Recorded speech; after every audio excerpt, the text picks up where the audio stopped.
देश भर में लोकसभा चुनाव की बयार है और इसी बीच बसपा ने जौनपुर सीट पर एक खेल कर दिया है। यहां से पार्टी ने बाहुबली धनंजय सिंह की पत्नी श्रीकला रेड्डी को लोकसभा चुनाव का टिकट दे दिया है। श्रीकला को टिकट मिलने के बाद से इस सीट पर त्रिकोणीय मुकाबला हो गया है। यहां बीजेपी की टिकट पर कृपाशंकर चुनावी समर में है, तो वहीं अब समाजवादी पार्टी ने बाबू सिंह कुशवाहा को टिकट दिया। जानकारी के मुताबिक पहले बाहुबली धनंजय सिंह के सपा से चुनाव लड़ने की अफवाहों से सियासी गलियारों में सरगर्मी तेज हो गई थी और इसके बाद उन्हें सजा हो गई और अब उनका लोकसभा चुनाव लड़ना टल गया। आपको बता दें कि पूर्व सांसद धनंजय सिंह को अपर सत्र न्यायाधीश एमपी एमएलए कोर्ट ने बीते 6 मार्च को अपहरण और रंगदारी मांगने के मामले में 7 साल की सजा सुनाई थी। एमपी एमएलए कोर्ट ने के न्यायमूर्ति शरद त्रिपाठी ने पूर्व सांसद धनंजय सिंह और उनके एक सहयोगी को दोषी करार दिया था। इस सजा के बाद से ही ये तय हो गया था कि धनंजय सिंह अब आगामी लोकसभा चुनाव नहीं लड़ सकेंगे। तो जैसे जैसे लोकसभा चुनाव नजदीक आ रहा है, देश में सरगर्मी तेज होती जा रही है। हर तरफ चुनाव प्रचार का शोर सुनाई दे रहा है। उत्तर प्रदेश की 80 लोकसभा सीटों पर सभी राजनीतिक दलों की नजर है। यही वजह है कि सभी पार्टियां चुन चुनकर अपने उम्मीदवारों को चुनावी मैदान में उतार रही है। तो वहीं समाजवादी पार्टी ने मैनपुरी से डिंपल यादव को एक बार फिर अपना उम्मीदवार बनाया है, जिसके बाद डिंपल एक बार फिर से यहां से ताल ठोकने के लिए तैयार है। डिंपल यादव आज मैनपुरी में अपना नामांकन पत्र दाखिल करेंगी। इस दौरान उनके पति और सपा प्रमुख अखिलेश यादव भी मौजूद रहेंगे। इसके साथ ही परिवार के कई सदस्यों के भी इस कार्यक्रम में शामिल होने की उम्मीद है। बताया जा रहा है कि डिंपल के नामांकन में भारी भीड़ जुटनी जा रही है। पूरे उत्तर प्रदेश से पार्टी के नेता और कार्यकर्ता मैनपुरी पहुंचेंगे। खबर ये भी है कि यहाँ एक मेगा शो का भी आयोजन किया जाएगा।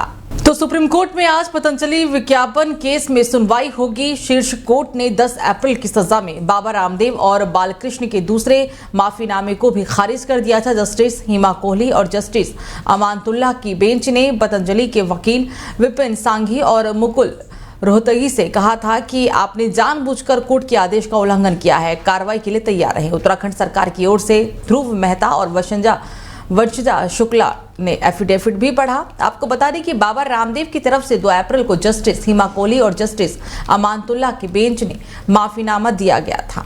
बेंच ने पतंजलि को फटकार लगाते हुए कहा था कि ये माफीनामा सिर्फ खाना पूर्ति के लिए है, आपके अंदर माफी का भाव नहीं दिख रहा। इसके बाद कोर्ट ने 10 अप्रैल को सुनवाई की तारीख भी तय की थी। 10 अप्रैल की सुनवाई से ठीक एक दिन पहले ही बाबा रामदेव और पतंजलि आयुर्वेद के मैनेजिंग डायरेक्टर आचार्य बालकृष्ण ने एक नया एफिडेविट फाइल किया।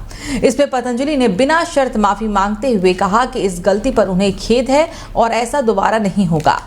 तो दिल्ली की 7 लोकसभा सीटों पर पक्ष और विपक्ष के उम्मीदवार तय होने के बाद चुनावी गर्माहट भी अब शुरू हो गई है। फिलहाल दिल्ली की उत्तर पूर्वी लोकसभा सीट सबसे अधिक चर्चा में बनी हुई है। कांग्रेस ने यहां से जेएनयू छात्र संघ के पूर्व अध्यक्ष कन्हैया कुमार को उम्मीदवार बनाया है। कन्हैया के नाम की घोषणा होते ही उन पर चौतरफा हमले भी हो रहे हैं। जहां एक तरफ टुकड़े टुकड़े गैंग की बात कही जा रही है, तो वहीं दूसरी तरफ देश के दुश्मन बनाम सनातन जैसी बातों को भी अब चुनावी माहौल में उछाला जाना शुरू हो चुका है। यहां से मौजूदा सांसद मनोज तिवारी ने कन्हैया कुमार पर हमला बोलते हुए सवाल किया कि टुकड़े टुकड़े गैंग का नेतृत्व करने वाले लोग दिल्ली और दिल्ली वालों के प्रति कितने जिम्मेदार होंगे। बीजेपी दिल्ली प्रदेश अध्यक्ष वीरेंद्र सचदेवा के मुताबिक उत्तर पूर्वी दिल्ली में लड़ाई मनोज तिवारी और कन्हैया कुमार के बीच में नहीं, बल्कि सनातन के मुकाबले देश के दुश्मनों की लड़ाई है। बीजेपी ने कन्हैया पर दर्ज केस का भी जिक्र करना अब शुरू कर दिया है।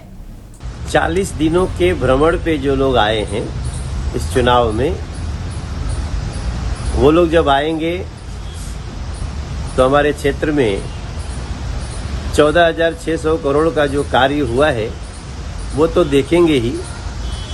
वैसे तो टुकड़े टुकड़े गैंग का नेतृत्व करने वाले लोग वो कितनी दिल्ली और दिल्ली के लोगों के प्रति कितने जिम्मेदार हो सकते हैं, जो देश का सम्मान नहीं कर सकते, सेना का सम्मान नहीं कर सकते।